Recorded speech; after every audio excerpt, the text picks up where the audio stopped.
I'm happy to introduce André Schmechel, who is a Waldorf teacher in Göttingen, and he is class teacher and educational scientist and consultant for Waldorf schools. Then Georg Jürgens, he is the managing director of the European Council for Steiner Waldorf Education here in Brussels, and part of our ELIANT Alliance community, representative for the education field, and Dora Šimunović, Policy and Advocacy Coordinator at ECSWE from this European Council.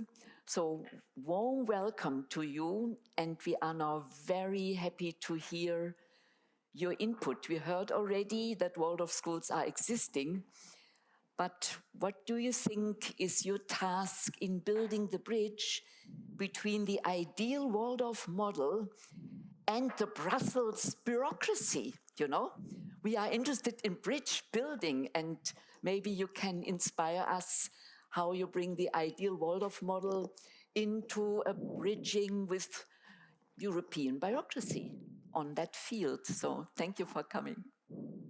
Thank you. Hello, welcome everyone. I will stand even though I have a chair, but I'm a teacher and I like to stand. I feel very comfortable when I'm standing. Song of the Birds was the opening of the 3 cellists today. I was sitting back there and I thought, isn't that wonderful? There recently was a boy, I'm a class 4 teacher at the moment. He came in after a walk outside in the forest around the school and he said, Mr. Schmechel, why is it that the birds sing always so beautifully? They must be happy all the time, is what another child said. And I thought, that is true, and what a wonderful, healthy answer. They must be happy all the time. I think in 1919, when the first Waldorf school opened its doors to 256 children, 12 teachers in 8 classes in Stuttgart, this was one of the key inspirations to live a healthy life and to have the advantage of a healthy upbringing, so that a child says out of the blue, the bird sings so beautifully because he must be happy. And this fits so nicely together with the opening today. So Rudolf Steiner was asked in 1919 by a friend of his to help starting a school, which was then later on called Waldorf School. And the idea was that children could grow up in a healthy way, and a healthy way meant how can they use every day all of their senses? How can they have an abundance of sensual experiences every day?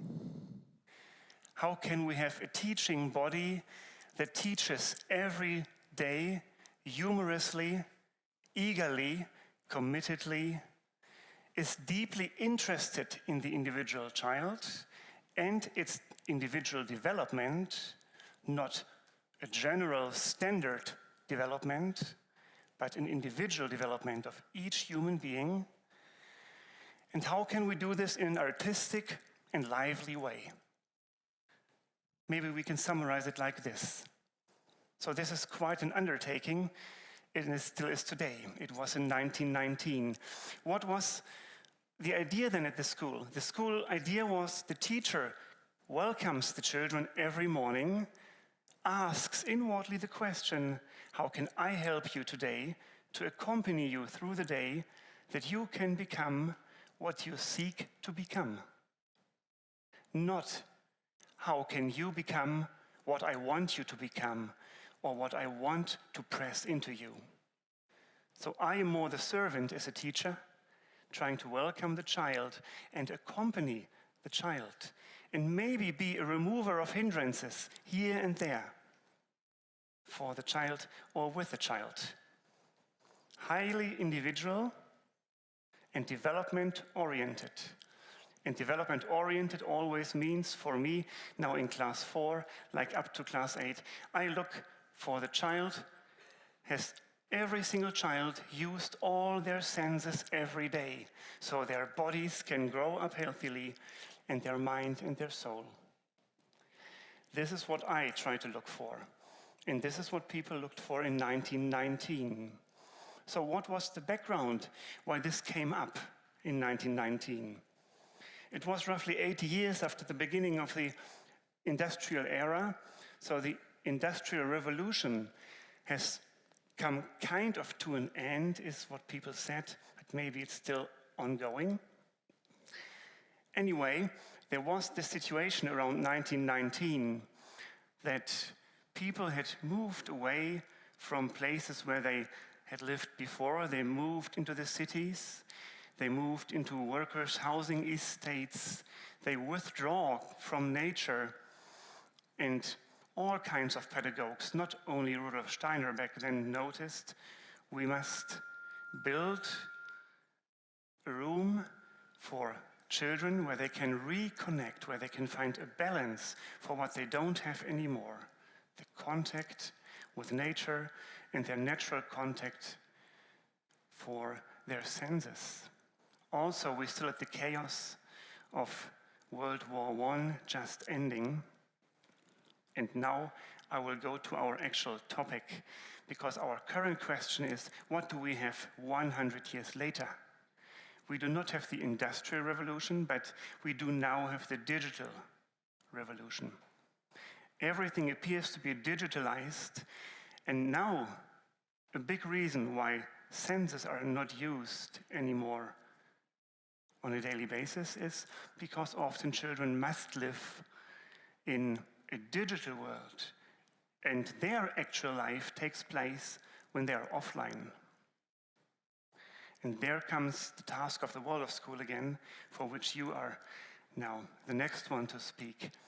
How can we development-oriented work with children every day in a highly digitalized world, in a modern world, which we want, but how can we offer children what they seek? I will pass on to Dora Šimunović. Thank you, André. I think this was a wonderful story into why we did what we did and why we are still doing that. In the European Council for Steiner Waldorf Education, that is here represented by a couple of us, we have brought together a group of people who wanted to build a media curriculum that is in line with Steiner Waldorf Pedagogy, but that is not only defined within the pedagogy and can be used to communicate what we would like media education to look like in all schools, let's say, and in all places. This is the name of the project, and luckily we had our project manager to write a great application, which European Commission then approved of and had funded a lot of the activities that you will see now. These are the official partners that we have worked with together. You can see there our name, but also next to us the International Association of Steiner Waldorf Early Childhood, so kindergartens. And we had a couple of organizations that are representing parents, which are extremely important actors when it comes to media education. And then we had Alanus Hochschule and Freie Hochschule Stuttgart, who are two universities that are every day working on research and developing practices that foster healthy media education. And then we had a few more pedagogical services online and in person, one of them being from Flanders here in Belgium. And we had also partnered with two schools. One of them is a Steiner school in Italy, and the other one is not a Steiner school from the Netherlands. They both wanted to give us real feedback on whether what we have developed in some offices, let's say, actually works in practice. And a lot of what they have told us, we had then changed our ways. And an important thing to say, though, is that everything that I will show you now is not just something people have come up with in the last couple of years, but has been practices that were developed, maybe some of them even from the beginning of Steiner Waldorf schools, and then moving forward to this day. And what we wanted to achieve was not only to think about what needs to happen in a school, but also to involve what happens at home and how this is usually done in Steiner Waldorf pedagogy, to put the child in the center and work together between teachers and parents on how to help this child grow up in a healthy way, surrounded by a lot of digital media that children are surrounded by every day.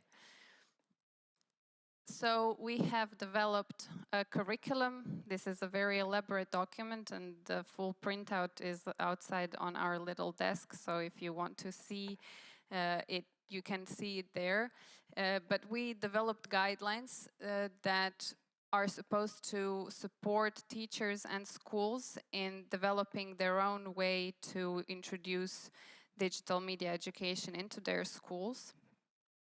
And also a community and culture guide, which asks questions to teachers and to parents about their own digital media use or about their own analog media use, and about how the setting in which the child is being brought up needs to look like if we want to achieve a healthy development of a child in the digital age.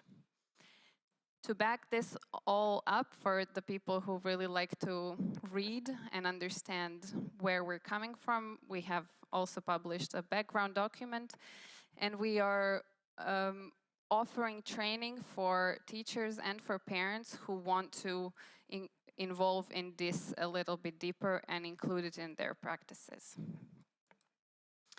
So the main goal was to develop something that will increase digital skills of children, but at the same time decrease digital risks. And in many ways, what that means is that we do not use digital tools for quite a long period of time and years, because during that time, children can still develop digital skills, but using analog tools, and then also they are not faced with a lot of risks that come with using digital tools and screen-based media. But we wanted to make sure that we are not prescribing a one-size-fits-all solution, but that what we are offering here is something that needs to be contextualized within a school community, but also within the regional or national regulation and culture also. And then at the end, within the European and global context that we are also trying to influence, which my colleague Georg will talk about in a minute. This is what I talked about when I said community and culture guide. This is a picture for you to show how we have been thinking about how to think about digital media use in schools and kindergartens, how to think about parents and teachers cooperating, so including the home use as well. And then in the middle there, in this kind of gray area, is how are these people who are adults and leading children or helping children develop healthy, how are they using digital media, and how are they thinking and reflecting about it? This is a much more elaborate document as well. And maybe the most interesting, the most talked about part of our work has been the curriculum that we developed with a lot of attention, that is mapped to European Commission's digital competence framework, which means that we can show that if someone is using this curriculum, they are developing the competences that the Commission and the mainstream digital media experts want all of us to have, or think would be good that we all have. But we had broken it down to the age group for children from 0 to 18-year-olds.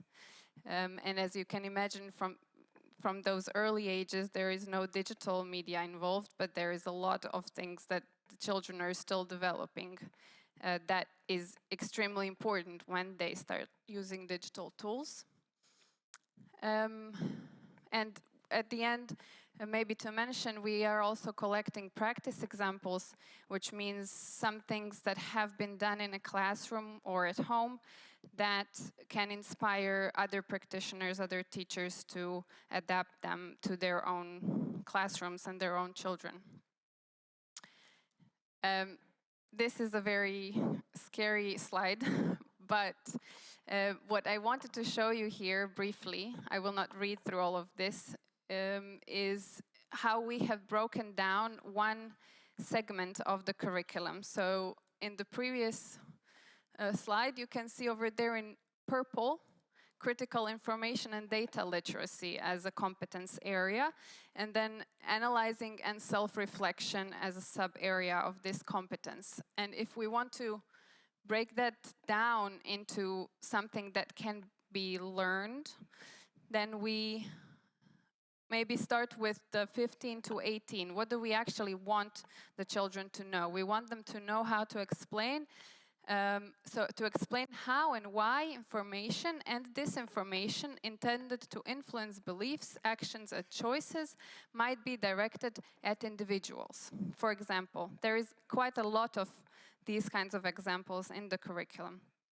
And then if we move up from 12 to 15, we can see what is age appropriate in that age group that we can do in a classroom to help children get there at the end of their school career, or earlier from 9 to 12, or from 6 to 9, even to the beginning from 0 to 3 years old, where we would like children to be able to engage in shared attention with familiar adults and talk about their observation of the world.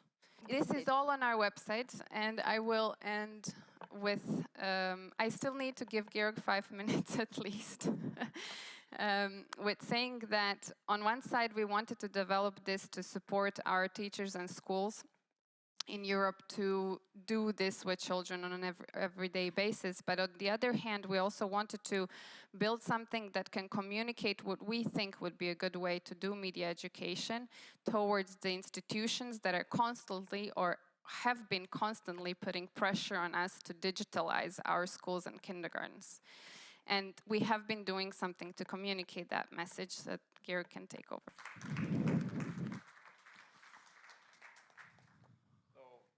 Very much. Can everybody hear me? Yes, now I can hear myself.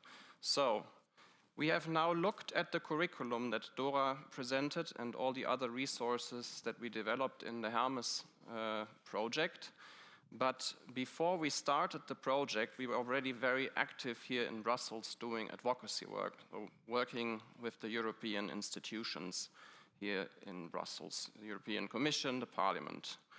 But why are we doing this here, many may ask, when the European Union doesn't really have a competence in the field of education? And I want to answer that first and then give you a few examples from our work.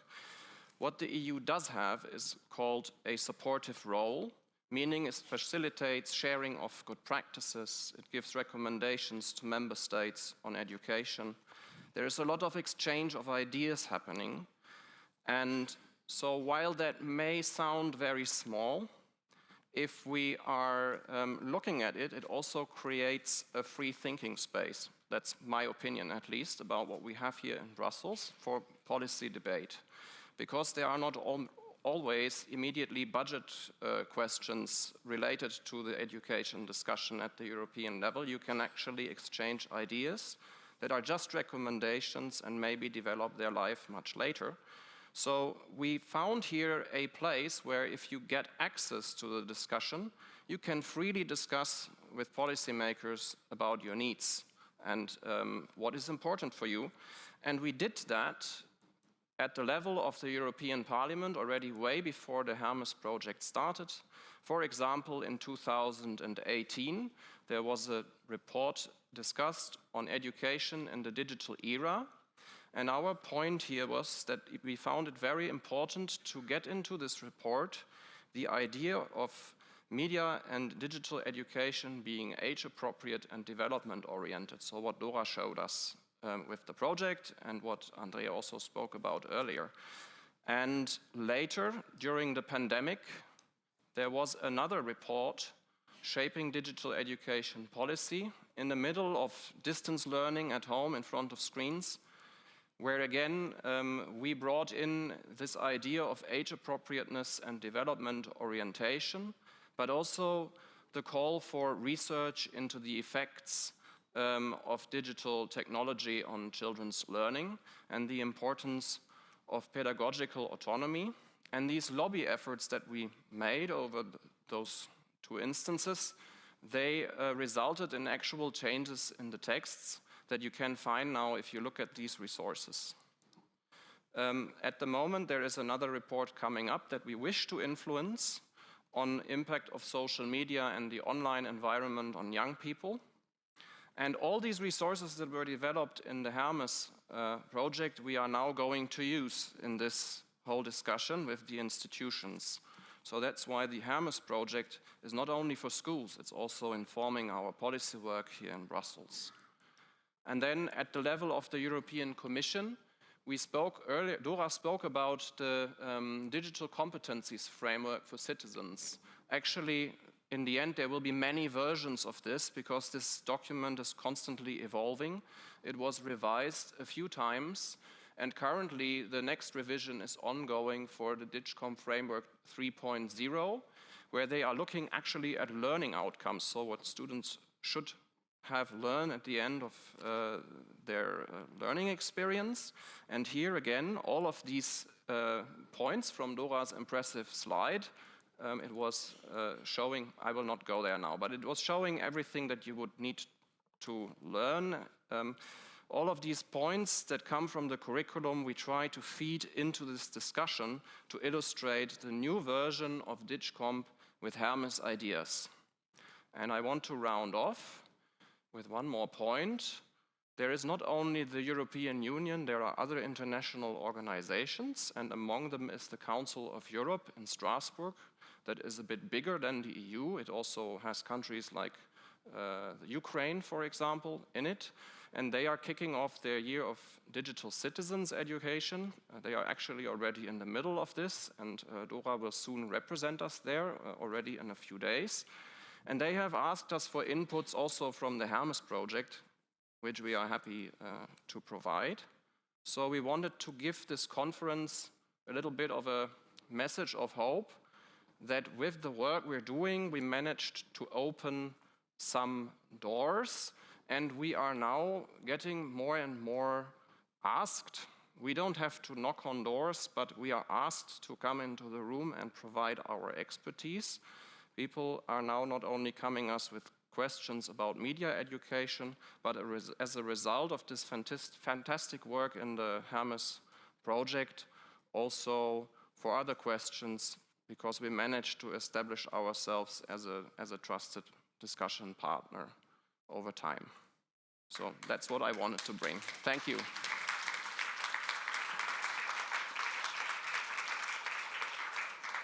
More information on the Hermes website, and if you want a flyer with the QR code, please come to our info desk and you can collect one and then look at the resources yourself. Yeah, thank you very much. We have still some minutes left, but all the other questions can then be addressed during the coffee break, and I will look that it starts sharp at 4 o'clock for all of us.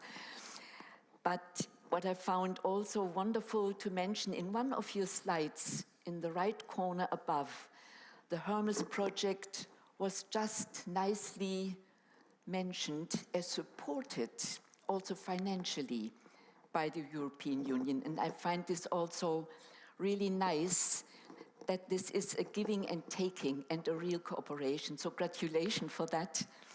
And now, please come up with your questions.